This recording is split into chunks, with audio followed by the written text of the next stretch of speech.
Oke. Herlina tuh pakai laptop ya Herlina ya? Pakai handphone, Pak. Oh, pakai handphone. Oke. Ya, udah nggak usah. Hari ini kita akan bahas semua materinya. Jadi kalau di jadwal kita bikin 28-29, tanggal 29 itu lebih banyak ke diskusi secara personal. Jadi Bapak Ibu silakan bisa kontak saya via Japri aja. Jadi karena kebutuhannya beda-beda, jadi nanti tidak dibuatkan grup khusus untuk workshop hari ini. Silakan Japri ke saya apa yang diperlukan, apa yang ingin ditanyakan, supaya bisa jawabannya itu personal. Untuk mahasiswa sebenarnya ini pelatihannya untuk dosen, ya karena bicara siap BKD itu beban kerja dosen. Hanya saja kenapa saya bilang tanpa ribet, karena di sini dosen yang bersangkutan akan berkolaborasi dengan mahasiswanya. Jadi alih-alih dosennya saya beri pengetahuan, lalu dia tuaran ke mahasiswanya, akan lebih baik jika sekalian aja mahasiswa diikutkan di sini. Nah, mudah-mudahan nih Bu Eka sama Pak Yoga juga ajak mahasiswanya untuk ada di sini gitu supaya bisa sama-sama belajar. Nah, sebagian besar mahasiswa yang di sini tuh mahasiswa yang saya bimbing kayak Herlina, ada Rode Natali, Atika, Widiarto, Esti dan segala macam ini mahasiswa bimbingan saya yang memang akan saya tanda kutip ya akan dimanfaatkan sebesar-besarnya untuk kepentingan saya secara pribadi dan juga sekaligus untuk kepentingan mereka. Jadi kata kuncinya adalah kita melatih mahasiswa untuk punya kemampuan seperti kita dalam meneliti, mempublikasi, supaya nanti karya yang mereka hasilkan itu sesuai dengan standar minimal untuk publikasi dan riset.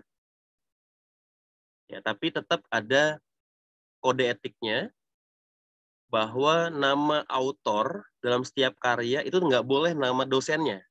Jadi misalnya skripsinya Herlina Agustin.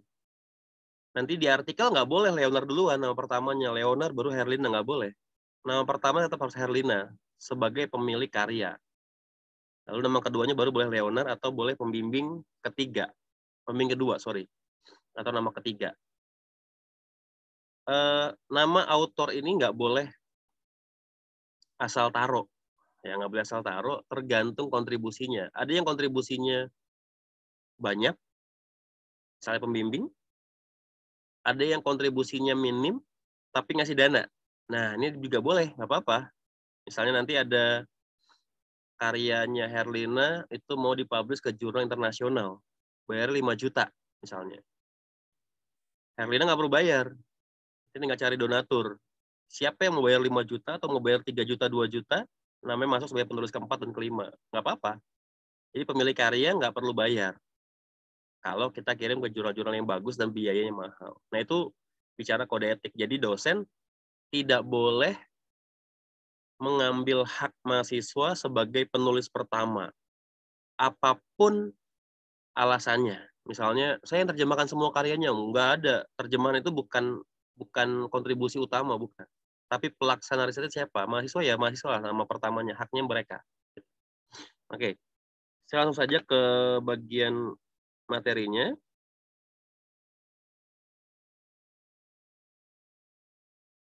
Oke. Apakah layar saya kelihatan? Terlihat, Pak. Kelihatan ya. Ya. Ini materi yang sifatnya formal. Nanti saya akan kasih beberapa trik khusus untuk dosen dan mahasiswa supaya bisa membuat karya ilmiah bersama yang kualitasnya bagus. Jadi sambil jalan nanti ya. Saya coba buka dulu di sini. Kita coba perlu Google Scholar aja. Oke, saya langsung saja. Ya, siap BKD tanpa ribet. Bahasanya memang saya buat sederhana. Tapi memang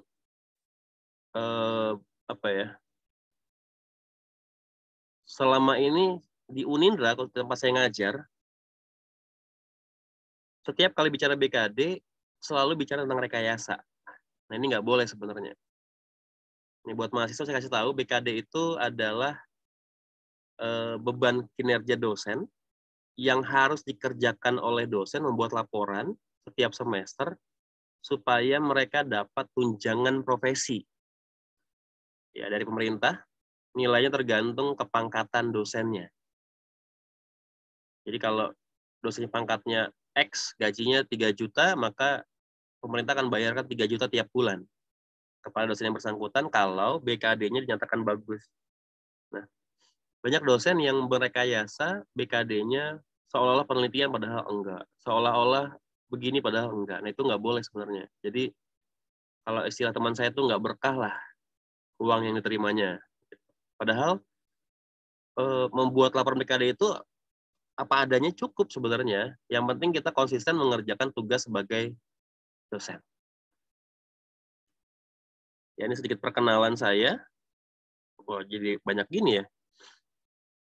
Ya, ini yang pernah sekolah-sekolah tempat yang saya datangi, ada SD Negeri Kusuma Indah Bekasi, SMP 6, SMA 05 Bekasi di Gambret. Saya kuliah di Unindra, S1 lulus 2004, lalu manajemen SDM di IGI 2008, lalu di Unindra lagi 2010, dan terakhir di PPUNJ 2020. Ya pengen sih nggak terakhir ya, saya pengen kuliah lagi sebenarnya S1 bahasa Inggris atau kuliah yang lain lah. Lalu pekerjaan, saya dosen di Unindra, dosen program pasca, Kapus Lead LPPM Unindra, editor in chief di Formatif, Sinta 2, managing editor di Jurnal Teknologi Pendidikan UNJ, dulu Sinta 2, sekarang Sinta 3. Lalu saya mengembangkan strategi pembelajaran tugasan paksa. Oke. Nah, agendanya ini yang akan kita bahas, konsep BKD, tupoksi dosen, kolaborasi dengan mahasiswa, lalu bagaimana kita berkolaborasi dengan mahasiswa supaya hasilnya optimal. Nah, ini untuk sombong sedikit ya. Jadi Unindra punya jurnal Sinta 2 satu-satunya ini, Formatif. Yang lainnya Sinta 3, Sinta 4, 5 gitu ya. Ini jurnal paling tinggi level akreditasinya.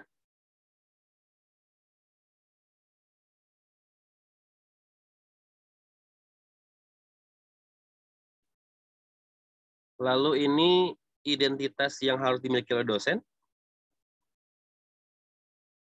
Google Scholar, ResearchGate. Ini bisa mahasiswa bisa ya.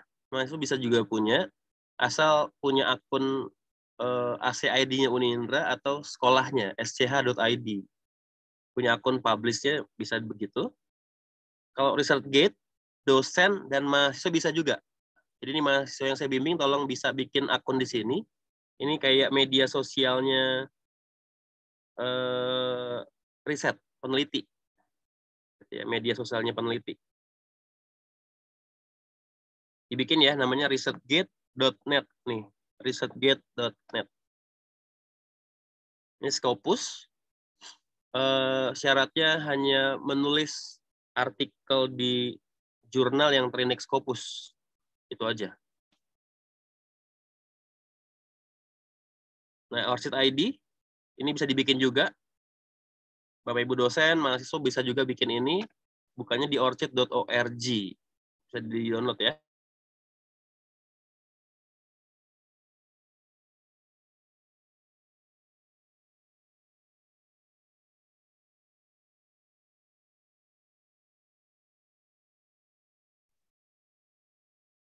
ORCID bisa dibikin. Lalu, nah ini dia, kita masuk ke sini. BKD, beban kerja dosen, ada 4 komponen yang dituntut oleh dosen. Yang pertama, pembelajaran. Laporan pelaksanaan pembelajaran yang dilakukan oleh dosen dalam satu semester. Nanti saya akan kasih lihat manajemen dokumen yang saya punya, sehingga setiap kali laporan BKD, saya nggak perlu pusing cari-cari. Tinggal submit aja, masukin. Penelitian, ini bicara laporan pelaksanaan penelitian. cara laporannya atau hasil karyanya dalam bentuk publikasi.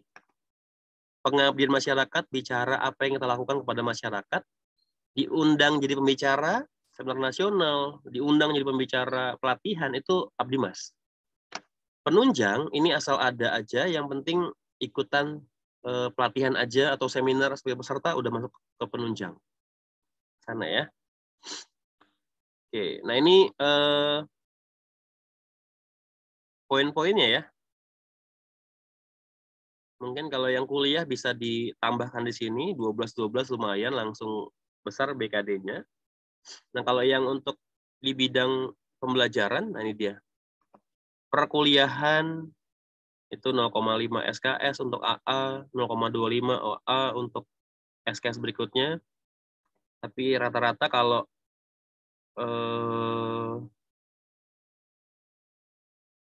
nilainya itu bisa dapat 10-11 SKS perkuliahan. Asal SKS-nya lebih dari 12. Ya, SKS-nya lebih dari 12. Banyak, ini lumayan banyak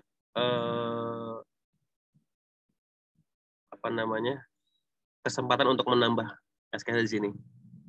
Bimbing seminar ada poinnya 1, KKN PPL dapat SKS 2. Bimbing skripsi juga ada poinnya di sini. Setiap mahasiswa SKS-nya 2. Lalu jadi penguji, membina kegiatan kemahasiswaan, ada banyak sekali. Nanti ini panduannya saya akan kirimkan ke Bapak Ibu, mudah-mudahan atau sudah ada yang pernah punya, silakan dimanfaatkan.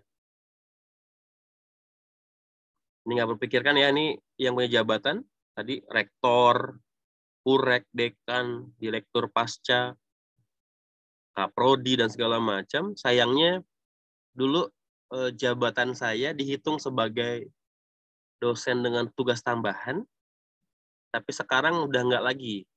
Jadi kapuslit dianggap dosen biasa, dosen yang sama dengan dosen yang lainnya tanpa tugas tambahan, kecuali dia kaprodi atau yang berhubungan dengan akademik.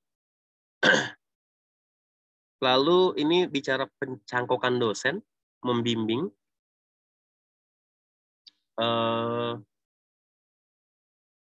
Yang pangkatnya lektor kepala boleh dibimbing asisten ahli, yang pangkatnya profesor boleh bimbing yang lektor, supaya cepat naik pangkat. Untuk penelitian, abdimas, dan segala macam. Nah, penelitian. Nah, di penelitian ini tuh ada jurnal ilmiah. Nah, ini dia. Sorry, mana dia? Tadi jurnal ilmiah internasional bereputasi. Terindeks Scopus, itu kalau kum kepangkatannya 40 maksimal, kalau SKS BKD-nya 12. 1 karya. Internasional, tidak yang bereputasi, itu poinnya 10. Nasional terakreditasi, nggak peduli Sinta berapa, entah Sinta 1, 2, 3, 4, 5, 6, itu poinnya 6. Nasional yang belum termasuk jurnal terakreditasi, poinnya 3. Seminar, nah internasional poinnya 8, nasional poinnya 5, dan seterusnya. Ya, ada poster yang tidak dipublikasikan, tersimpan di perpustakaan. Nah, ini cuma 2 poinnya. Jadi bikin laporan, inilah hasilnya nanti. Tapi harus tersimpan di perpustakaan, ada surat bukti simpannya. Menerjemahkan, ada 10. Kata kuncinya diterbitkan nasional juga ya. Menyunting, nah penyunting ini ada poinnya juga, 5. Karya teknologi yang dipatenkan, dan seterusnya ada poinnya. Bapak Ibu tinggal lihat ini semuanya, lalu sesuaikan dengan apa yang kita kerjakan. Abdimas, menduduki jabatan pimpinan di pemerintahan. Melaksanakan pengembangan hasil pendidikan dan penelitian. Dimanfaatkan oleh masyarakat. Ini nanti ada buktinya juga. Memberi pelatihan, penyuluhan, penataran, ceramah pada masyarakat. Nah, ini bicara tentang undangan. Tapi kalau ini terjadwal program itu artinya ada kayak kurikulumnya lah gitu.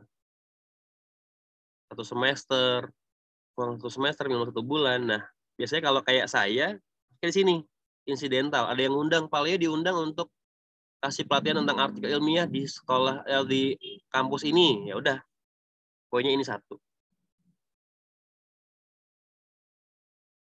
Lalu memberi pelayanan kepada masyarakat terkait bidang ilmunya, gitu ya. Misalnya yang ini, saya disuruh kasih pelatihan tentang rancangan artikel karena sesuai keahlian saya 1,5. Penugasan bukan bidang ilmu saya, misalnya karena saya Kapuslit, lalu saya disuruh kasih pelatihan mengenai bimbingan konseling. Nah, itu juga karena sesuai bidang ilmu, ya poinnya 1. Atau fungsi jabatan sebagai Kapuslit, saya disuruh isi materi mengenai misalnya apa ya, penelitian etnografi misalnya. Saya nggak kompeten di sana. Ya udah, itu karena jabatan aja 0,5. Jadi kalau bukan bidang kita, makin lama makin kecil poinnya. Lalu membuat karya. Nah, membuat karya ini bikin artikel. Oh sorry, tadi yang ini tidak dipublikasikan. Kalau yang ini dipublikasikan tadi ya. Sebelumnya sini publikasi nih. Nih. Nah tadi ya. Kok publikasi nggak ada? Harusnya dipublikasikan sama nih ya. Di sini bisalah. Jadi bikin artikel pengabdian masyarakat. Itu ada poinnya juga. Standar sama kayak artikel ilmiah, hanya saja isinya rancangan Abdimas. Nah, di sini lalu ada penunjang. Masuknya ke sini aja. Nih, yang gampang tuh ini. Menjadi anggota organisasi profesi dosen.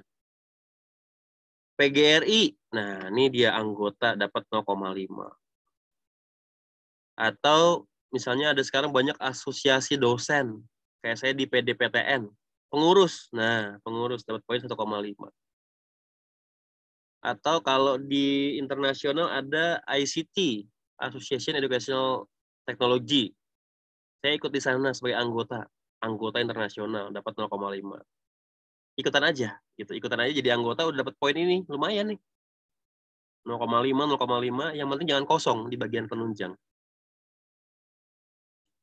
Nah, sekarang udah berkembang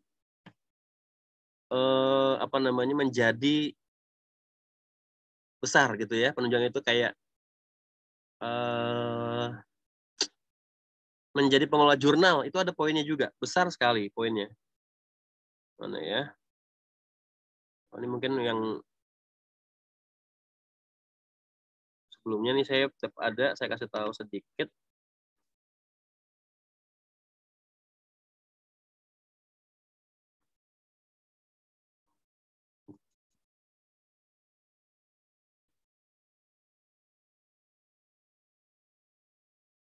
Nah, ini contoh laporan BKD saya. Nah, ini masih yang lama, masih di Fakultas MIPA. Jadi prodi masih di MIPA, pengen MIPA. Saya masih lektor 200 Bapak Ibu. Jadi harusnya sudah ke LK dari tahun 2013, tapi karena saya kuliah jadi di pending. Ini bidang pendidikan, ngajar banyak beban lebih. Beban lebihnya banyak sekali. Kalau ini di publikasi. Publikasi saya ada 4 publikasi di sini.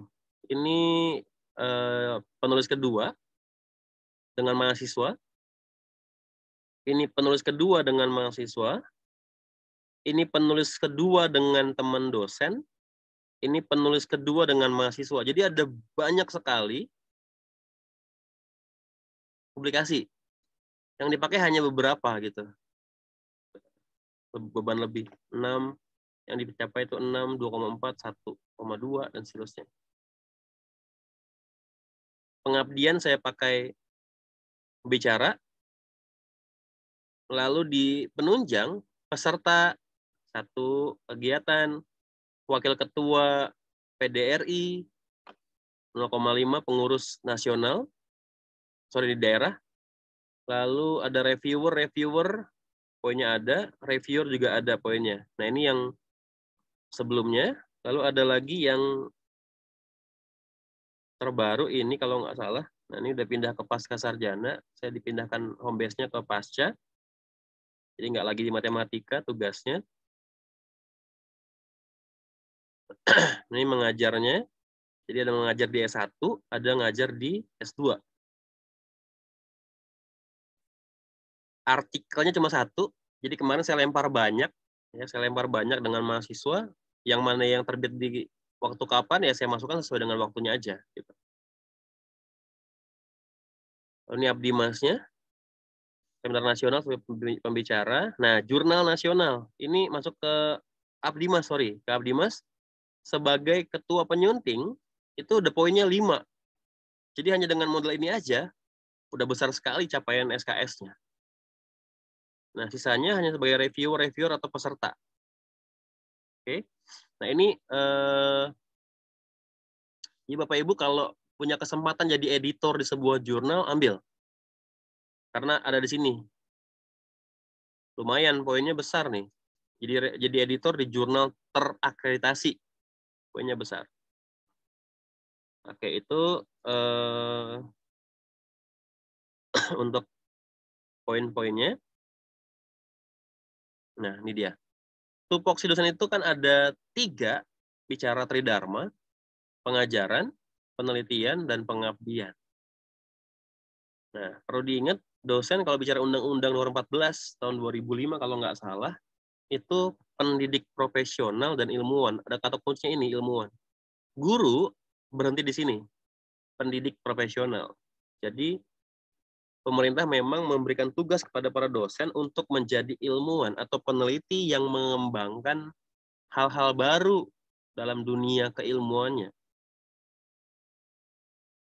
Nah, kalau pembelajaran, tadi saya bilang, teman-teman dosen tuh punya, apa ya saya bilang ya,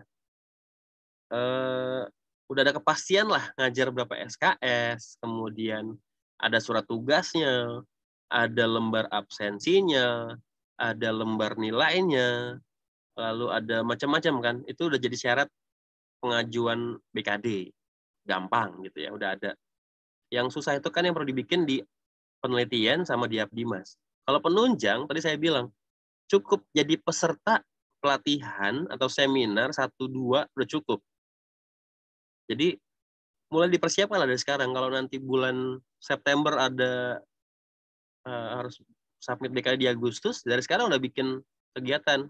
Nah, kayak hari ini ada seminar, ada pelatihan, sertifikatnya lumayan, jadi salah satu bagian penunjang. Yang boleh dipikirkan tuh sini aja, penelitian sama pengabdian masyarakat. Tapi kalau di pengabdian saya bilang kalau ada peluang untuk jadi editor di kampusnya, ambil. Yaitu dimanfaatkan aja. Ya, ini bagian dari penelitian publikasi itu tadi yang ada di tabel-tabel tadi, menghasilkan karya ilmiah. Ini yang paling bisa dilakukan. Menerjemahkan, kalau Bapak Ibu punya keahlian dalam bahasa-bahasa asing, silahkan buku luar dilihat, di Indonesia sudah ada apa belum terjemahannya. Kalau belum ada, silahkan ditranslate, lalu terbitkan menjadi buku baru. Mengedit, ini pernah saya lakukan saat saya bikin buku judulnya Edu Research. Jadi,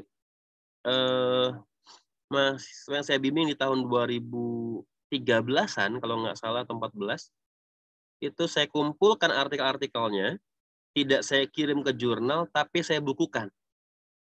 Jadi, ada buku, kumpulan artikel, ada 19 paper di sana, editornya Leonard. Nah, itu bagian di sini nomor 3.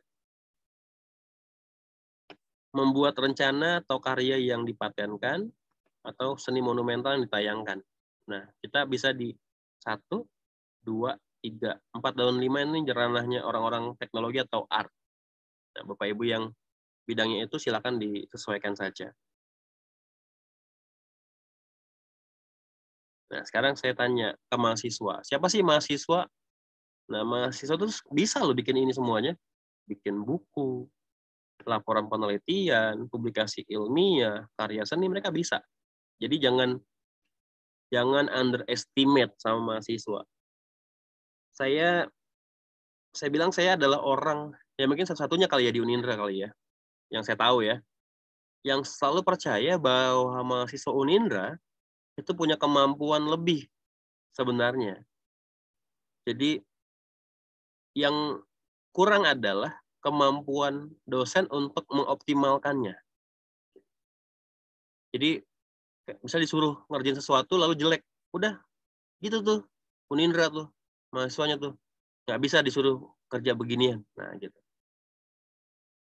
Saya tantang biasanya karena saya bilang karena dosennya yang nggak bisa mengarahkan, saya bilang gitu. Mahasiswa yang saya ajar kalau disuruh bikin artikel jelek nih, nah dosen ngomong gitu, dikasih tahu nggak sama mereka bagaimana bikin artikel yang bagus. Jangan nggak pernah diajarin tapi tuntut untuk bikin yang bagus, nah, itu salah. Gitu. Nah pertanyaannya, bisakah berkolaborasi? Bisa harusnya. Nah kolaborasinya di mana? Nah di sini nih irisannya di sini. Apa tugas dosen? Apa tugas mahasiswa? Apa yang harus bersama-sama? Nah, ini yang susah tuh menemukan ini. Kadang-kadang dosen lupa itu tugasnya dia, tapi dia bebankan ke mahasiswa. Akhirnya mahasiswanya karena dia bingung nggak bisa, ya nggak maksimal gitu. Dosennya pun kurang mengarahkan, ya akhirnya nggak maksimal juga. Saat diminta tugas bersamanya, ya nggak dapat juga. Gitu. Nah sekarang pertanyaannya, apa yang harus dilakukan oleh dosen? Nah ini yang penting nih. Dosen yang bisa mengarahkan mahasiswa untuk mengerjakan riset yang bagus harus punya 4 hal ini. Pertama, paham metodologi penelitian dan publikasi. Makanya kemarin ada mahasiswa saya datang ke saya, Pak, saya dapat pembimbing Bapak. Oh iya, judulnya apa? Dia kasih tahu ke saya, judulnya etnomatematika. Saya bilang, saya pernah dengar etnomatematika. Saya pernah baca karya etnomatematika. Tapi saya rasa saya belum kompeten untuk mendampingi Anda meneliti etnomatematika. Lalu saya bilang, silahkan ganti dosennya. Kenapa? Saya sadar bahwa saya tidak bisa optimal mendampingi si mahasiswa kalau jenis risetnya etnomatematika. Jadi saya punya kesadaran sendiri. Daripada ini anak kasihan, tidak maksimal dibimbing, mendingan dia dibimbing sama dosen lain yang memang lebih paham tentang metode itu. Sehingga dia bisa mengarahkan sampai selesai dan publish. Ada banyak banget dosen yang bukan kompetensinya terima-terima aja. Gitu. Dia nggak ngerti tentang pengembangan, terima-terima aja. Akhirnya begitu dikerjakan, ya udah seadanya gitu. Tidak optimal dan cenderung salah konsep lah gitu ya. Saya biasa mendampingi yang pengembangan. Saat saya menyidang mahasiswa yang pengembangan tapi bukan dibimbing oleh dosen yang tepat, itu berantakan pengembangannya. Nggak ada konsep yang tepat terkait pengembangan. Akhirnya ya saya bingung harus gimana. Nggak mungkin diulang dari awal juga. Itu dia masalahnya di sana. Jadi perlu kesadaran. Memiliki komitmen untuk membimbing. Nah ini dosen harus punya ini. Bantuan teknis meliputi pencarian referensi yang relevan, penggunaan aplikasi, merancang proposal, draft artikel, dan bantuan publikasi. Dosen harus mampu ini, mendampingi, membimbing ini semuanya. Tapi ada kasus mahasiswanya yang nggak bisa ikuti. Nah itu susah lagi. Ya, makanya harus saling lah. Kita harus saling itu artinya mahasiswa juga nunjukin komitmen yang besar juga untuk selesaikan penelitiannya. Saya kalau udah ketemu mahasiswa yang malas-malasan, udah saya akan jadi orang yang paling susah ditemui oleh mahasiswanya. Ya itu Ini saya kasih tahu ke mahasiswa yang saya bimbing ya. Jadi kalau saya nggak lihat kalian punya komitmen untuk mengerjakan yang serius dan benar, maka jangan kaget kalau kalian tanya, Pak Leo ada di mana? Saya nggak balas. Saya nggak jawab, gitu misalnya. Atau saya bilang, lagi jauh, padahal lagi di kampus. Nah, gitu. Karena mahasiswa yang kayak gini tuh datang sebentar, lalu hilang lagi. Berarti nanti di akhir-akhir deadline penelitian, atau akhir-akhir mau sidang, ngejar-ngejar. Nah, saya nggak peduli tuh yang kayak gitu-gitu. Biasanya saya bilang, terserah, saya nggak mau tanda tangan untuk sidang. Saya bilang gitu, biasanya. Kalau dia nggak mau, lapor ke prodi, silakan ganti pembimbingnya. Baca. Yang ketiga, memiliki ide atau roadmap penelitian. Nah, dulu saya pernah merancang ingin membuat media pembelajaran untuk anak SD.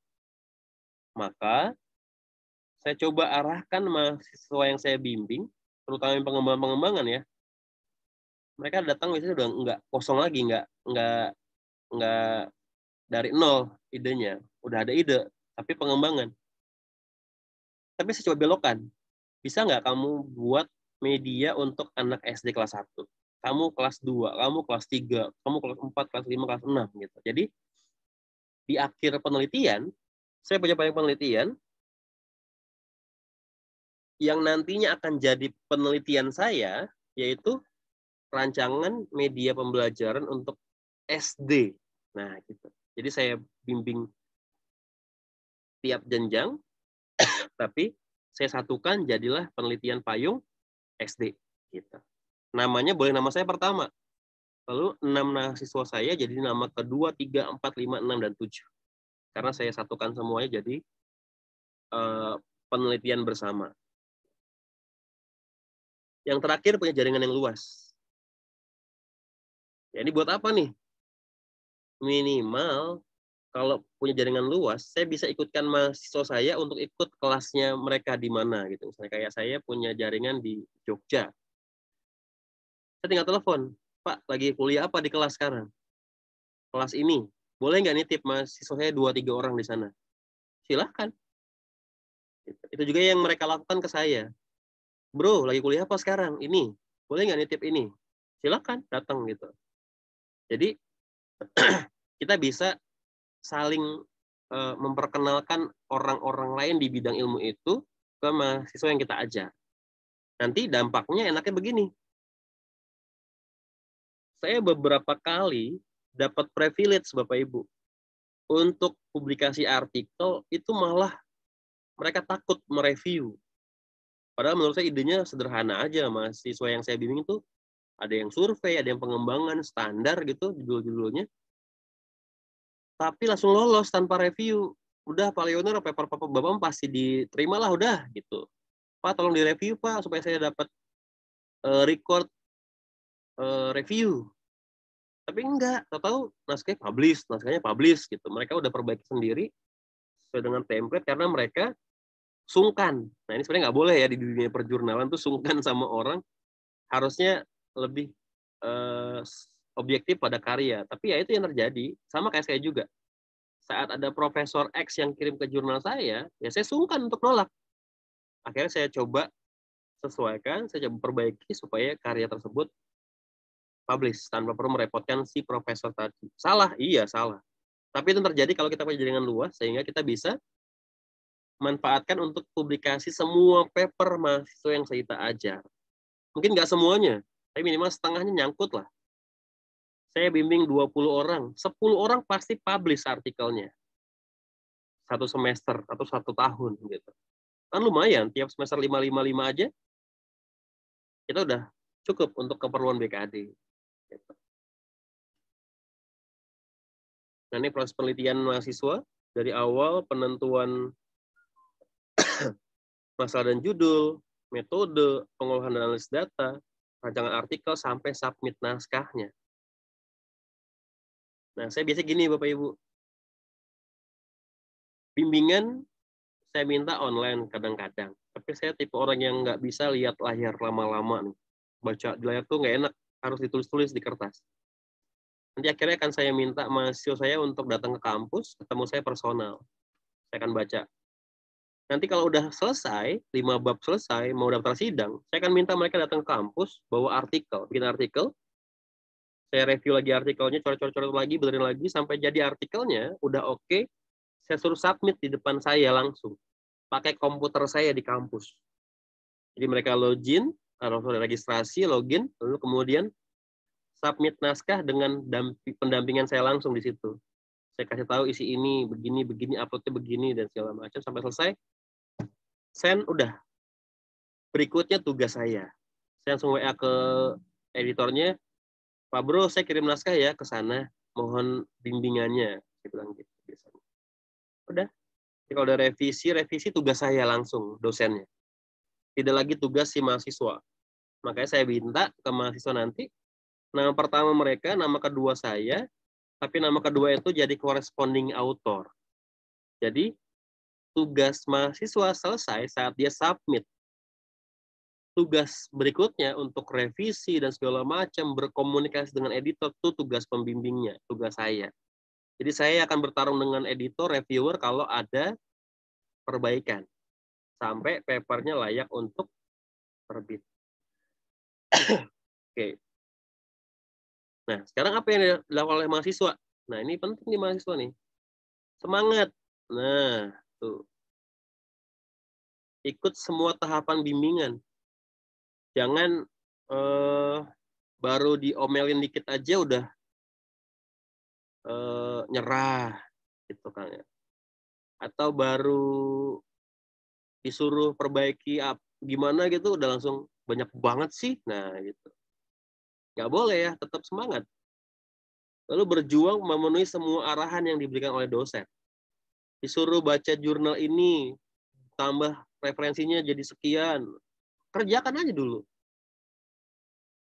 Lalu tanya, kalau ada hal yang belum dipahami, jangan diskusi sama teman. Udah gitu diskusinya di grup lain misalnya gitu kan ya. Biasanya kan gitu ya mahasiswa ya.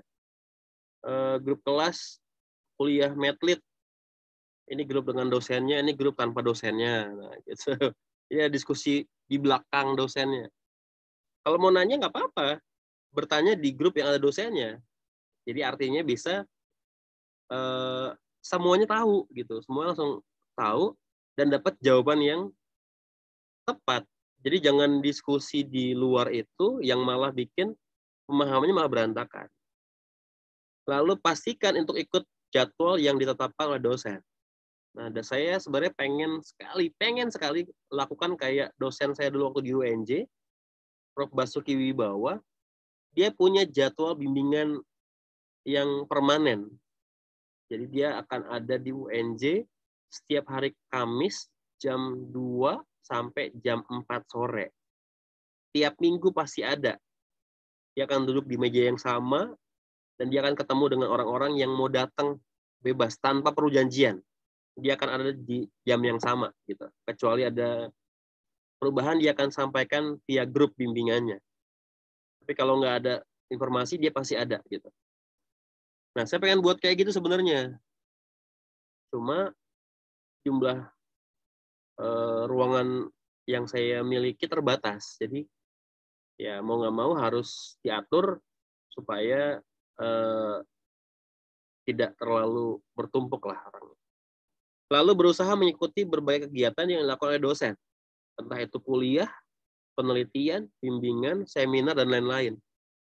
Nggak salah kalau mahasiswa yang kita bimbing itu ikut kuliah lagi. Nggak apa-apa. Misalnya semester 8 bimbingan dengan kita nih dosen.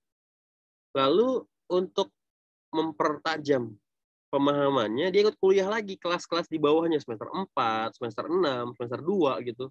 Ikut, nggak apa-apa. Ya, atau ada seminar, ikut, nggak apa-apa. Karena itu bagian dari strategi untuk dapat tambahan ilmu. Kalau di UNJ teman saya, bukan teman ya, dosen saya, asisten dosen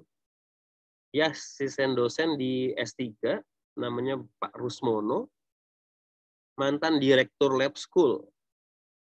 Tapi dia bilang gini, daripada ikut kelas, mendingan saya jadi supirnya si dosen. Jadi waktu itu ada dosen senior kami namanya Profesor Atwi Suparman. Dia akan tawarkan ke Prof. Atwi, Prof mau kemana Prof? Prof saya supirin. Dia supir, padahal dia direktur lab school, megang uang miliaran gitu. Ibaratnya orang kaya lah di UNJ, di lab school itu dibandingin UNJ sendiri gitu. Dia pegang uang besar. Tapi dia bilang, saya mau jadi supir. Kenapa? Dengan jadi supir, saya punya kesempatan bertanya lebih banyak. Nah, mahasiswa sekarang, jangankan begitu. Dimintain tolong buat, coba tolong ambilin ini ke sini ya, nanti begini gitu. Udah menggerutu. Nah, itu yang nggak boleh. Jadi mahasiswa itu ambil kesempatan untuk belajar sebanyak-banyaknya. Itu kata kunci itu sana. Lalu apa etikanya berkolaborasi? Ini etikanya. Nah, kemarin ada mahasiswa bimbingan saya ngasih contoh skripsi pengembangan. Nah, ini karyanya dia udah publish di sini. Novi Asari. Dia publish di jurnal Proceeding terindeks Scopus. Jadi ini orang sudah punya Scopus Author ID. Ya, mungkin satu dari ratusan ribu mahasiswa se-Unindra yang punya baru dia kali ya. Bahkan dia ngalahin dosen yang belum punya Scopus Author ID. Nah, ini nama pertama dia, nama keduanya saya, ini bimbing-bimbing juga. Nah, nama berikutnya ini adalah penyandang dana. Nah, gitu. Jadi kita tawarkan, kita mau kirim ke sini nih, biayanya sekian, ongkos ke Jogjanya sekian, penginapannya sekian, total sekian, bagi ya, yang mau bayarin penulis kesekian. Nah, gitu. Ini jurnal matematika ini Sinta 4. Nama pertamanya Ananda Iskandar, nama kedua saya. Ini juga seminar. Awalnya ini di Jogja juga. Sama, dia punya Scopus Author ID juga. Nah, ini salah nih. Ini Kalamatika ini teman saya, jadi belum ada proses review, belum ada proses proofreading, tahu-tahu publish. Nama saya pertama. Ini saya udah protes. Dia bilang, udah nggak bisa diganti lagi. Ini kasus khusus nih, karena si pengelolanya pikir itu kerjaan saya, ya udah. Contoh-contoh lainnya,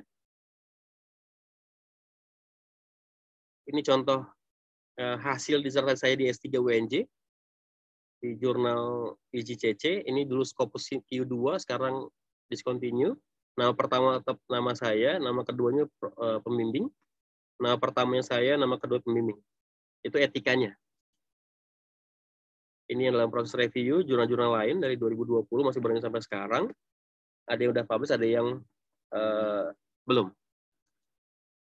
Nah, itu pemaparan mengenai BKD dan kolaborasi dengan mahasiswa. Sebelum lanjut ke materi yang lain, saya coba buka. Mungkin ada yang mau bertanya, silakan.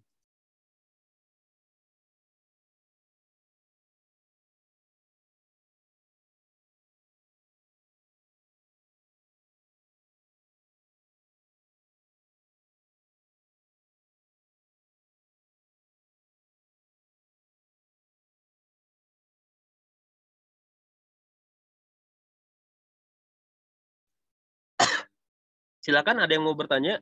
Bu Eka, Pak Yoga? Cukup Pak Leo untuk sementara. Cukup. Ibu ngajar di mana, Bu? Saya ngajar di Politeknik, Bapak. Politeknik apa? Oh, maksudnya Politeknik Negeri Padang. Oh, Padang. Bimbing juga kan ya, Bu, ya, berarti ya? Iya, betul. Nah. Tapi di Politeknik itu kan jenjangnya D3, D4. D3 sama D4. Nah, saya agak kesulitan. Ya, paling di mahasiswa D4 ya, paling yang agak leluasa gitu kan. Karena mereka bikin seperti skripsi lah. Kalau D3 itu mereka hanya bikin tugas akhir seperti itu. Oh, bukan laporan, bukan tetap penelitian kan ya? Tugas akhirnya penelitian bukan penelitian, ya seperti laporan. Jadi mereka ke industri, kemudian di industri itu seperti membuat, kalau saya kan bidangnya akuntansi ya. Kemudian apakah nanti mereka mendesainkan sistem akuntansinya di sebuah UMKM seperti itu, dan kemudian membuatkan laporannya sebagai syarat untuk lulus seperti itu. Nah, jadi kalau seperti itu kan agak susah untuk di apa ya Pak, atau mungkin saya aja yang belum tahu caranya ya, untuk dijadikan karya apa gitu, karya ilmiah. Paling mahasiswa D4 itu pun 1 tahun saya hanya membimbing 2 orang sebagai pembimbing pertama. Nah, satu lagi Pak, kalau kita sebagai pembimbing kedua,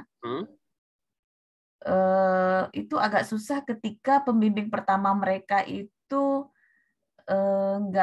nggak begitu aware gitu ya Pak.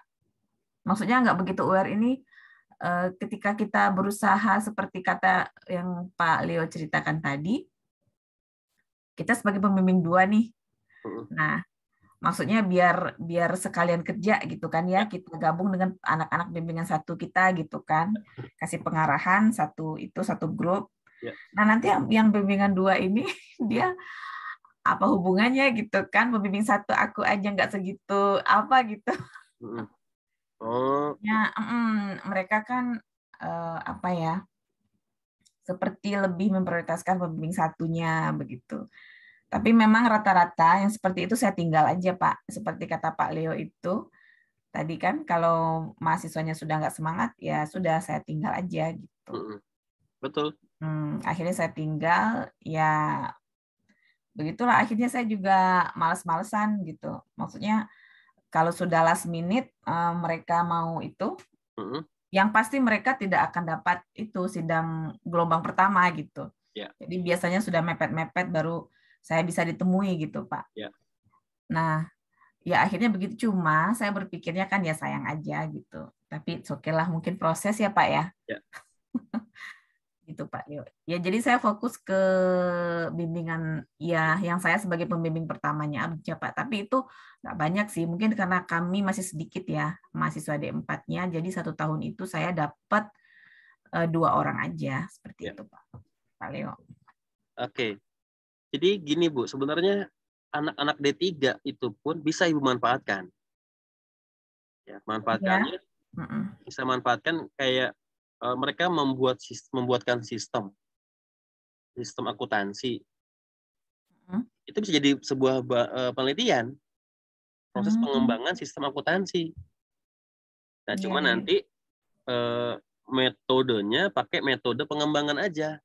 Ada analis kebutuhan, kan pasti ada tuh ya analis kebutuhan ya, pasti kan sebelum mengembangkan sesuatu nanya dulu PT ini butuh apa, yang kayak gimana sistemnya gitu kan. Oh begini kayaknya mau yang begini. Nah gitu, nanti dicek apakah sudah ada sistem serupa, dievaluasi dong sistem yang lain. Oh yang ini ada mirip tapi kurang begini.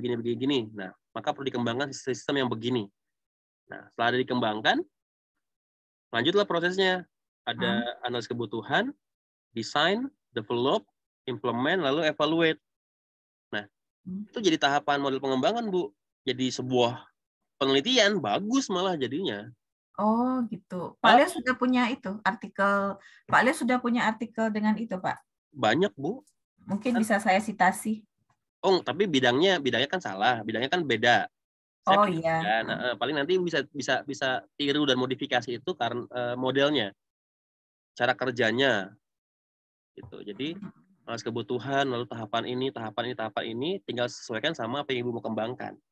Nanti japri ke saya ya Bu untuk diskusi mengenai. Baik Pak. Saya itu baik. Terima kasih sekali. Ya, intinya apapun yang dikerjakan sama siswa Ibu bisa jadi artikel. Gitu. Iya. Contoh sepele tadi yang saya share mana ya? Nah, nih sebentar. Saya coba.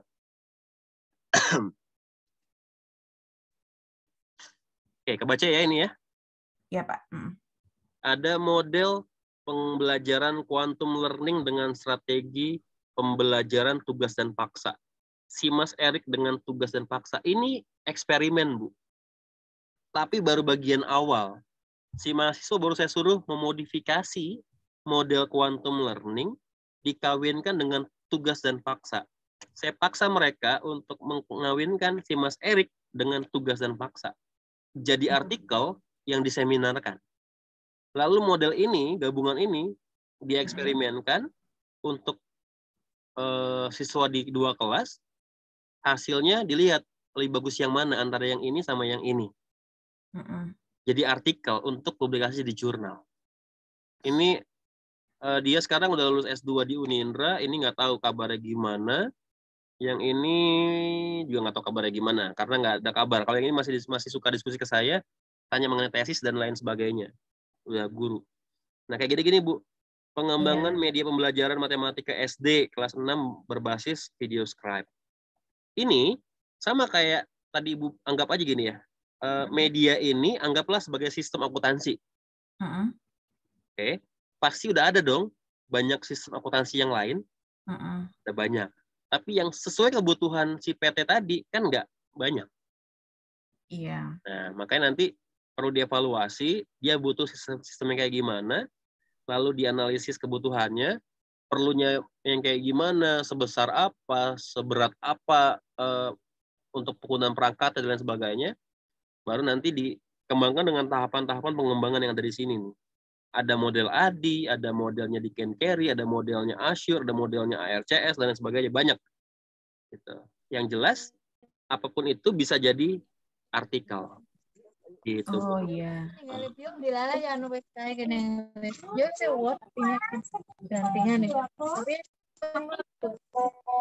Baik, Pak. Ya, gitu ya, Bu. Baik. Terima kasih pencerahannya. Ya, oke. Pak Yoga, gimana Pak Yoga? Ada yang mau tanya? Sudah cukup jelas sih Pak Rio. Cuman barangkali saya ini dosen baru sebelumnya Pak Rio. Saya NIDN baru terbit bulan Februari. Wow. Tahun kemarin. Tahun ini tahun 2020. Program studi apa Pak? Kalau prodinya akuntansi. Oh sama nih Bu Eka. Betul. Pak, masih anget-anget nih Pak. S1. Pak. S1 saya di Universitas Bayangkara Surabaya. Lalu kebetulan ini sama fakultas kami ditugaskan untuk membentuk tech center MOU dengan DJP Kanwil Jawa Timur 1. Gitu. Ya, lalu kemarin itu kampus kami kan mendeklarasikan sebagai kampus Kamtipnas, dan kebetulan ada satu tim ya yang melakukan satu kajian ilmiah. Ya, salah satunya kami membuat artikel yang berkenaan dengan disiplin ilmu kami masing-masing gitu ya. Ya, kalau seperti itu apakah nanti bisa diakui sebagai hukum gitu Pak ya? Kalau topiknya tentang Kamtipnas saya nulisnya seperti itu kan, karena bidang ilmu saya kan akuntansi gitu. Nggak diakui Pak. Nggak bisa Pak ya? Nggak bisa. Kalau Bapak nulis harus sesuai dengan bidang ilmu dan penugasan Bapak sebagai dosen apa. Oh, oke. Iya. Walaupun masih ada background ilmu yang saya gunakan untuk tulisan tersebut gitu. Jadi kan kemarin saya analisa perilaku etis ya, analisa perilaku etis mahasiswa studi studi di Fakultas Ekonomi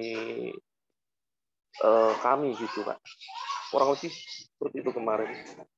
Jadi teori-teorinya saya gunakan teori-teori yang dari akuntansi ya. Itu hanya saja mungkin kita kaitkan dengan gejala-gejala fenomena Kamtipnas gitu. Saya kurang bisa putuskan ya Pak. Karena kan nanti penentunya memang ada dari asesor. Harusnya asesornya yang tetapkan. Kayak asesor saya. kampus sendiri, Pak ya? Iya, kampus Bapak. Siap. Bapak kan masih pangkatnya belum ada pangkat nih. Betul, ya. Belum punya pangkat, masih tenaga pengajar. Nanti untuk penetapan Bapak penugasannya apa tergantung dari karya-karya Bapak yang pertama kali Bapak submit. Saya pendidikan matematika. Waktu saya submit, saya mengajukan karya-karya di bidang itu. Maka saya diakui sebagai dosen pendidikan matematika. Lalu berkembang dengan waktu, saya mulai lagi tidak ngajar mata kuliah matematika. Dulu saya awal ngajar kalkulus, aljabar, matriks gitu. Awalnya ngajar mata kuliah matematika. Tapi kesini saya udah tinggalkan. Saya mulai ngajarnya statistik, metode penelitian sama evaluasi. Semua hal yang bidang pendidikan. Lalu kuliah saya ambil teknologi pendidikan. Bicara pengembangan pembelajaran. Nah, kalau saya mengembangkan pembelajaran matematika, masih nyambung. Tapi begitu saya sudah mulai mengembangkan pembelajaran PPKN, walaupun bisa, udah nggak nyambung. Gitu. Kayak tadi ada satu EFL. Saya diikutkan sebagai autor pengembangan EFL. Sama pengembangan, tapi karena bukan bidang ilmu saya, maka kumnya pasti kecil. Ya, pasti kecil. Mungkin ada reward, ada penghargaannya. Tapi kalau misalnya maksimalnya untuk yang seilmu itu 10, karena Bapak tidak seilmu, tinggal 3. Nah, itu dibagi buat berapa autor. Nanti mungkin Bapak cuma dapat angka 1 atau 0, sekian gitu. Itu, Pak. Baik. Nah, itu aja gitu ya, Pak. Oke, ada lagi yang mau tanya, silakan. Sementara itu dulu, Pak Leo. Ya. Terima yang kasih. Lain? Ada lagi?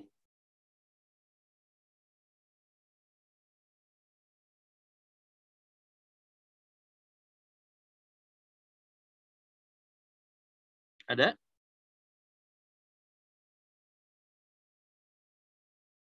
Nggak ada, saya lanjut dulu ya.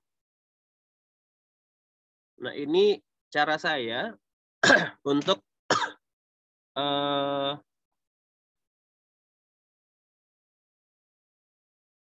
mendampingi mahasiswa. Ya, saya bilang gitulah, mendampingi mahasiswa ya. Jadi, mahasiswa itu perlu belajar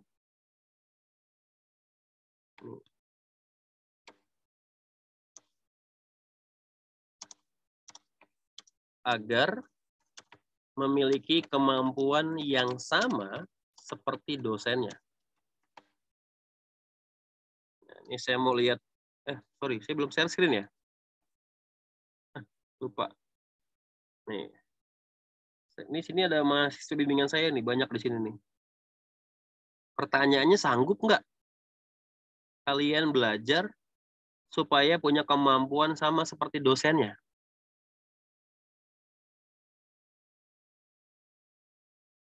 Gimana Herlina? Sanggup nggak Herlina? Untuk saat ini kayaknya untuk mencapai kemampuan seperti Bapak sulit ya, Pak? Sulit. Masih banyak perlu belajar. Iya, itu tugas saya, bikin kalian sama seperti saya. Nah, pertanyaannya begini. Butuh waktu berapa lama mahasiswa S1 bisa sama dengan dosennya?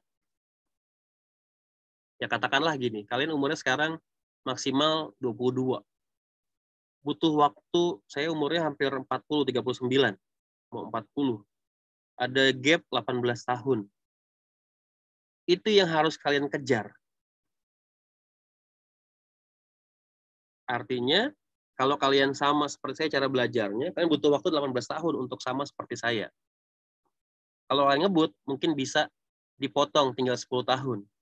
Kalau super ngebut lagi, dengan semua fasilitas yang ada, mungkin bisa 5 tahun ke depan, sama seperti saya. Ini pertanyaannya, apakah saya diam aja, nunggu dikejar sama kalian? Kan enggak. Nah, gitu. Ini yang penting nih. Lalu lagi, saya punya orang tua, bapak saya ngomong gini, jangan kamu ajari ilmu yang kamu punya ke murid-muridmu. supaya mereka jangan songong kalau sudah sama seperti kamu kemampuannya. Ini bapak saya nih, orang Batak ngajarnya begitu. Saya bilang nggak boleh gitu, Pak. Itu salah. Saya guru.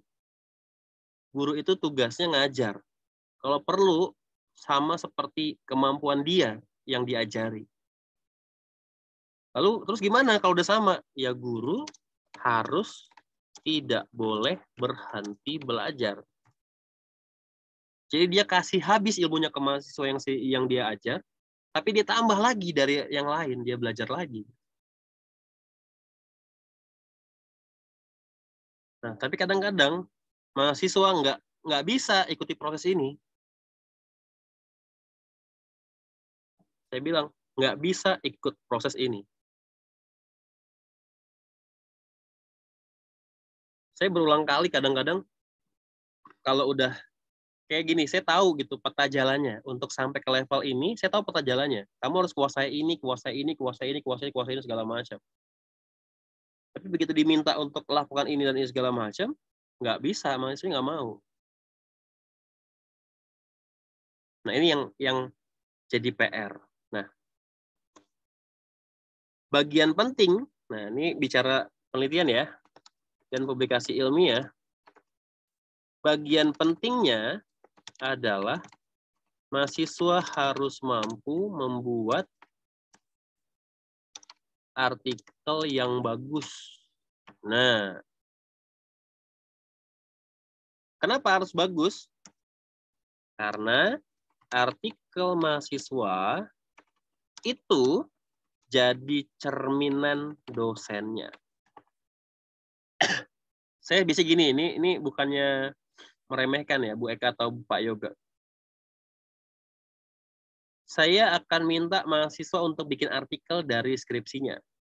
Skripsinya pasti udah saya improve sedemikian rupa, saya pas coret-coret sedemikian rupa supaya sesuai dengan pengennya saya. Tapi begitu bikin artikel, ada artikel itu di dua jenis.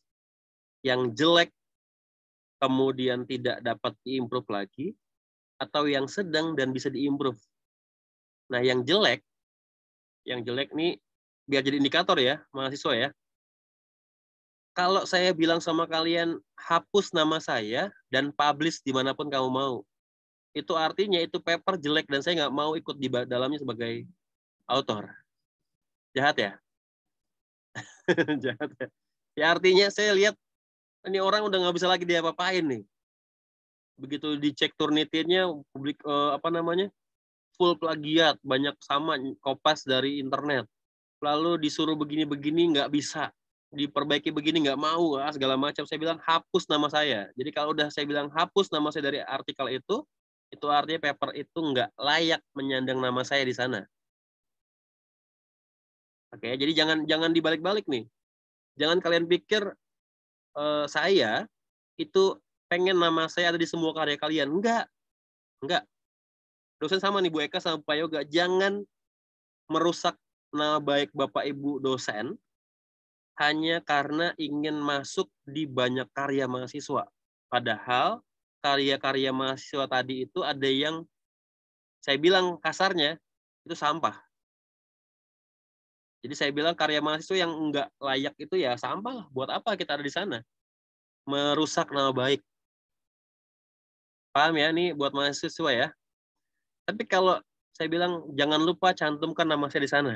Nah, itu artinya itu paper punya potensi bagus. Kemudian saya akan bantu supaya publish di jurnal yang bagus. Oke, paham ya sampai situ ya? Nah, sekarang gimana caranya biar bikin papernya bagus? Pertama, referensinya. Tadi saya udah kasih tahu, dosen wajib kasih tahu referensi-referensi bagus itu di mana. Yang paling gampang itu di Google Scholar. Ini artikel gratis, tapi dari banyak sumber indeks. Ada yang bagus, dan ada yang tidak bagus. Oke. Lalu yang kedua ada dari Science Direct. Ini artikel gratis dan berbayar yang bagus. Kenapa? Karena ini terindeks Scopus. Nah, dari dua ini aja sumbernya. Atau kalau mau lagi deh, yang nasional deh.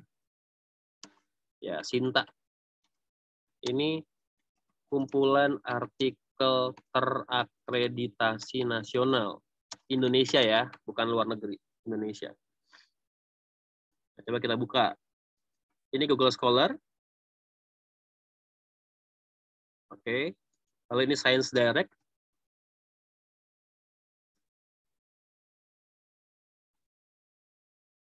Kalau ini Sinta. Nah, tapi Sinta ini bukan untuk cari jurnal ya. Tapi untuk tahu nama jurnalnya. Bukan untuk cari artikel, tapi tahu nama jurnalnya. Misalnya gini. Kalian mau tahu jurnal yang bagus, itu minimal Sinta 2 lah yang bagus. Cari di sini, sources, jurnal. Ini ada Sinta 1, Sinta 2, 3, 4, 5, 6. Makin kesini makin jelek. Makin kesini makin bagus. Ini ada Sinta versi 3. Coba kita buka versi 3. Ini yang baru. Oke. Sama, cari jurnal. Lalu, oh, ini udah dibuat begini ya. Coba kita filter langsung. Kita minta di Sinta 2. Lalu bidangnya kita cari education. Nah ya, Sinta 2 education. Nanti dia akan memfilter sekian banyak jurnal. Ini ada Journal of Education and Learning, EduLearn. 1 of 26 ada 251 jurnal. Register, konseling, kimia, jurnal panggung, tadris, didaktik, matematika.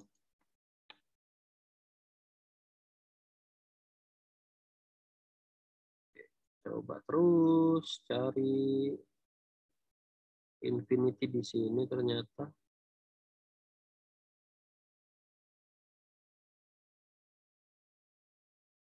Ya, ini semua jurnal yang berbau pendidikan ya. Nah, ini formatif nih. Jurnal Unindra nih. Ya, ini jurnal Unindra. Kutipannya banyak. Sampai 6.000, citasi juga banyak, sampai 7.000. Ini ngalahin yang lainnya, yang cuma sedikit-sedikit. Ini jurnal yang saya kelola, formatif. Nah, artinya dari sini kita bisa lihat, oh ada nama jurnal formatif nih, tinggal di blok aja, copy, lalu buka jurnalnya. Google. Oke, tinggal dibuka. Lalu kalian download. Ini jurnal Sinta 2. Tinggal download artikel di dalamnya. Yaitu cara pakai Sinta ya. Ini Sinta versi terbaru. Ini versi yang lama. Ada Sinta ini. Cari gampang, tinggal klik di S2 ini. Kemudian cari kalau mau spesifik pendidikan matematika. Nah, gitu. Nah, ini yang matematika. Atau kalau mau cari yang akuntansi. Ini semua jurnal yang berhubungan dengan akuntansi di Sinta 2. Ada berapa jurnal? 20 jurnal. Ya, jurnal Sinta 2. Silakan bisa diakses gitu. Oke, itu cara pakai Sinta. Lalu di Science Direct. Nah, ini jurnal-jurnal mahal di sini.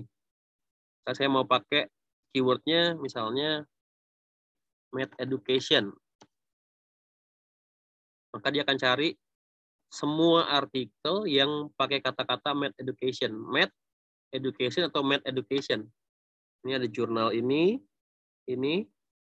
Nah, kalau yang nggak ada PDF-nya itu berarti jurnal berbayar. Ini yang gratisan nih. Helion. Download PDF-nya bisa. Kita download. Tapi kalau yang begini ini bayar nih. Coba kita buka ya. Ya, kalau kita mau lihat di sini Purchase PDF. Nah, ini ada Purchase PDF, kita lihat harganya 31 US dollar. Kali 15.000 ya sekian lah ya. Itu satu paper. Harga satu paper. Kalau kita download. Ya, itu cara pakai nyari artikel di Science Direct. Tapi semua yang di sini pasti bahasa Inggris dan pasti berkualitas jurnalnya. Google Scholar ini gratisan, tapi nggak semuanya berkualitas. Ada yang berkualitas, ada yang nggak. Tergantung kita. Pastikan juga sebelum kita kutip, cari tahu dulu kualitasnya. Ada nggak di Science Direct? Ada nggak di Google, di mana yang lain segala macam pengindeksnya supaya pasti. Kita anggap aja misalnya matematika realistik. Nanti muncul nih didaktis. Ini jurnal apa nih? JME ini jurnal cinta 1. Ini Scopus. Edisikus segala macam. Nah, ini jurnal-jurnalnya. Ya, bisa download. Nah, sekarang saya kasih tahu caranya bagaimana supaya artikel kita menarik. Ini terakhir ya, materi terakhir nih Bapak Ibu. Untuk ke mahasiswa juga saya kasih tahu. Caranya itu gini, misalnya kalau di bidang matematika masih dianggap sebagai pelajaran yang sulit, membosankan, dan tidak menarik. Guru di Jakarta masih belum kompeten, terutama pada penerapan metode pembelajaran. Misalnya gini. Nah, yang penting di artikel Bapak Ibu, itu kata-kata ini harus disupport sama fakta. Fakta dari mana? Dari artikel, kutipan artikel. Caranya gimana? Tinggal buka Google Scholar aja. Nah, gini, matematika dianggap pelajaran yang sulit. Ini cara saya ya. Ini juga tolong diingat sama yang saya bimbing. Silakan pakai cara ini untuk mengutip. Tinggal lihat di sini nih teksnya. Ini kalau proceeding jangan dipakai, jurnal aja ya. Kerida rakyat sering dianggap pelajaran yang sulit. Nah, ini ada nih. Artinya si Rahajeng pernah ngomong matematika itu sulit. Buka aja sini, klik cite, cite, ambil ini, lalu copy, pindahkan ke sini. Bagian bawah sini lalu tulis daftar pustaka. Paste Rahajeng, lalu tulis di sini. Manual Rahajeng 2012. Ada lagi nggak yang ngomong matematika sulit? Cari lagi aja di sini. Nih. Sulit. Nih, coba lihat ya. Ini ada jurnalnya nggak? Oh, ini nggak ada. Jangan dipakai kalau nggak ada ya. Jurnalnya nggak ada. Jangan dipakai. Nih, Jurnal Pendidikan Matematika Kudus. Nah, ini ada nih jurnalnya nih. Ambil cite, klik, copy, pindahkan ke pustaka dulu di sini. Lalu baru tulis manual di sini, titik koma, Aulia 2019. Lagi nggak? Mau lagi ya? Boleh, nggak apa-apa. Nih, matematika merupakan pelajaran yang sulit. Nah, udah. Cite lagi aja. APA kita pakainya kan karena pakai APA. Hendriana 2014. Membosankan, tinggal ganti di sini membosankan. Pelajaran yang membosankan. Ada nggak ya membosankan? Nah, ini ada nih. Matematika yang membosankan. Cite lagi, cite. Ambil. Ini namanya siapa nih? MZ. Ya, udahlah, itulah namanya kira-kira begitu ya. Nanti kalau kalian carinya lebih rapih nanti. MZ 2013. Membosankan. MZ 2013. Ada lagi nggak? Cari lagi. Nah. Oh, jangan. Bukan.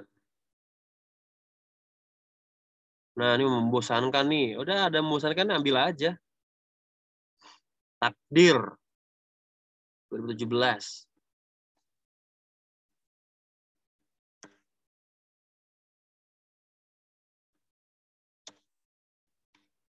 Ya, tidak menarik sama lah ya. Nah, terus kita mau tambahin yang ini, guru Jakarta masih belum kompeten. Nah, udah. Ambil kata-kata itu, ada nggak yang ngomong begitu? Ingat ya, jangan asal ngomong kalau nggak ada bukti.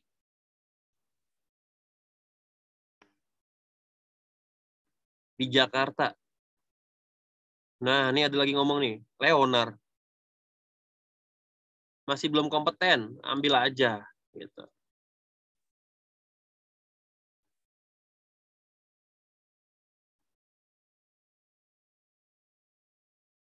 Kalau di sinilah kita tulis Leonard 2000 berapa tadi tuh? 16. Dan seterusnya. Artinya setiap teks yang kita bangun di bagian pendahuluan, di bagian apa segala macam, bisa kita cari pendukungnya. Nah, inilah yang digunakan oleh mahasiswa yang saya ajar sehingga artikel mereka tuh jadi begini. Nah, ya.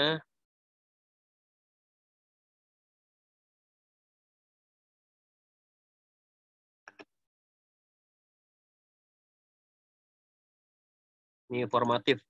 Ini Sri Wahyuning Tias, baru-baru ini lulus. Oke, lihat ya. Education is a pillar of love. Nah, 1, 2, 3. Ngomong begini 1, 2. Gitu ya. Jadi kutipannya banyak. Oke, paham ya? Ini cara yang dilakukan oleh mereka. Ini bahasa Inggris. Bahasa Indonesia coba Eka Siti Nurrohmah ada nggak ya? Nah, ini dia. Informasi yang paling sangat penting. Wrestler DKK, kutipan. Linda dan Leonard. Leonard lagi. Utami dan segala macam. Dan seterusnya. Jadi, kata-kata yang ada di sana dikutip dengan baik oleh mahasiswa. Nah, kata kuncinya lagi yang penting ya. Mahasiswa, ini terutama yang saya bimbing nih, jangan lupa mengutip nama Leonard di semua artikel kalian. Karena kalau nggak ada nama Leonard, jelek jadinya. Maksa. Ya, kayak gini kan 1, Leonard, ya kan? Leonard lagi. Linda dan Leonard, ya minimal 2 atau 3 lah ngutip. Jadi bagus artikelnya. Kalau nggak ada, jelek. Nggak akan saya ACC buat sidang. Begitu. Saya cari namanya L. Nggak ada. Ah, jelek nih. Ganti ya, ganti. Jadi kalau kalian merasa udah bagus, tapi kok nggak di ACC, cek pustakanya. Ada nggak nama Leonard? Kalau nggak ada, tambahin. Baru bagus. Gitu. Oke, gitu ya. Silakan. Saya pikir cukup materi dari saya. Kalau ada yang mau diskusikan, boleh. Silakan, Bapak Ibu.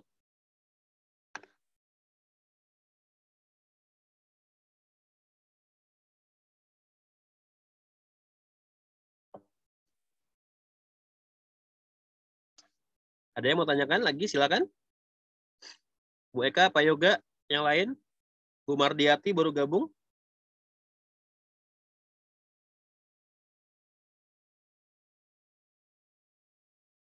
Nggak ada? Cukup?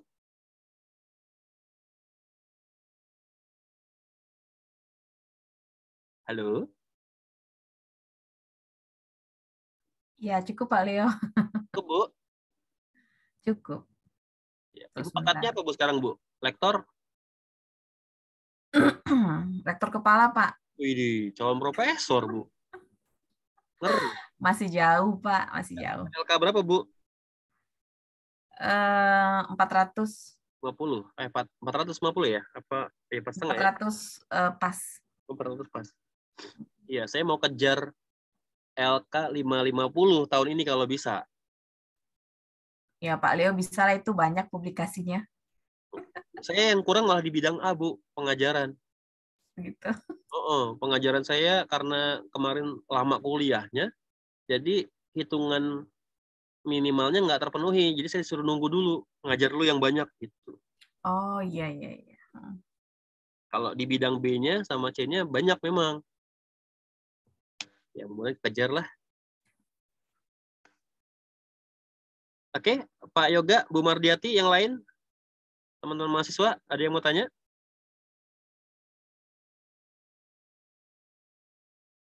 Nggak ada?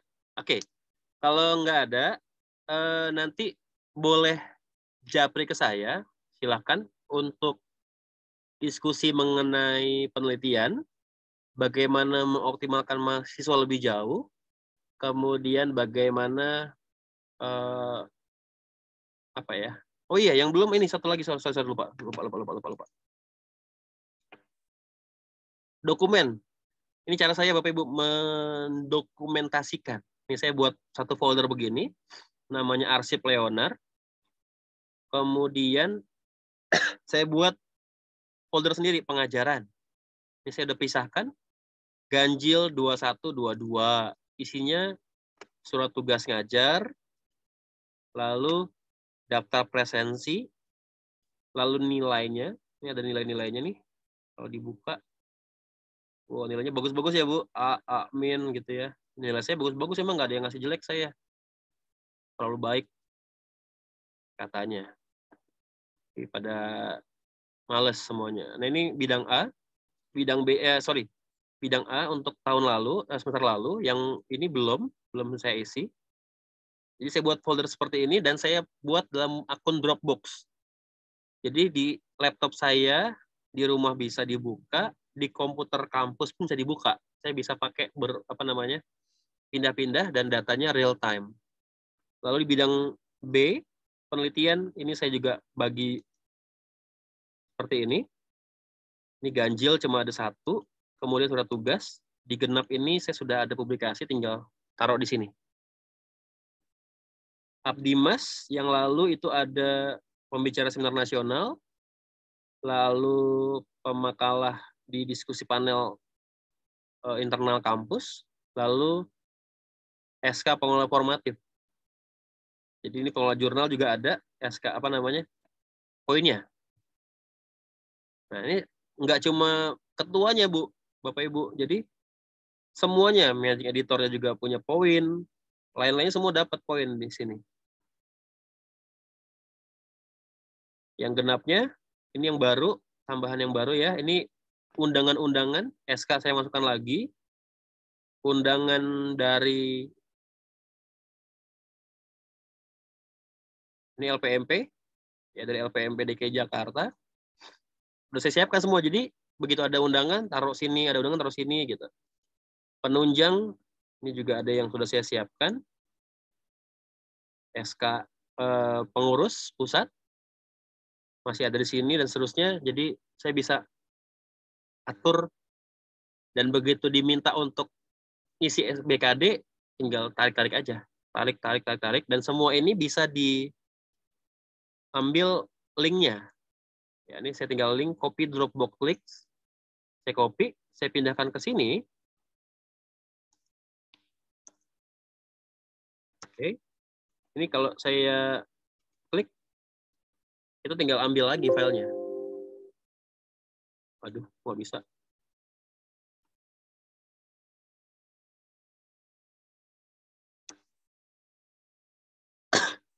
Ya, ini dia. Jadi kita bisa ambil filenya di sini semuanya langsung. Oke, itu Bapak Ibu, terakhir saya lupa, manajemen dokumennya belum disampaikan. Oke, saya pikir itu Bapak Ibu, rekamannya nanti akan saya siapkan dalam bentuk file Google Drive. Nanti saya kirimkan japri ke Bapak Ibu sekalian. Oke, terima kasih. Mohon maaf kalau ada yang salah omongan saya. Sampai ketemu lagi di lain kesempatan. Selamat siang. Selamat siang. Terima kasih banyak Pak Leo. Jadi nanti konsultasinya langsung japri ya Pak? Ya, japri aja. Izin ya Pak. Semoga tidak merepotkan. Enggak. Oke. Baik, terima kasih Bapak Ibu semuanya.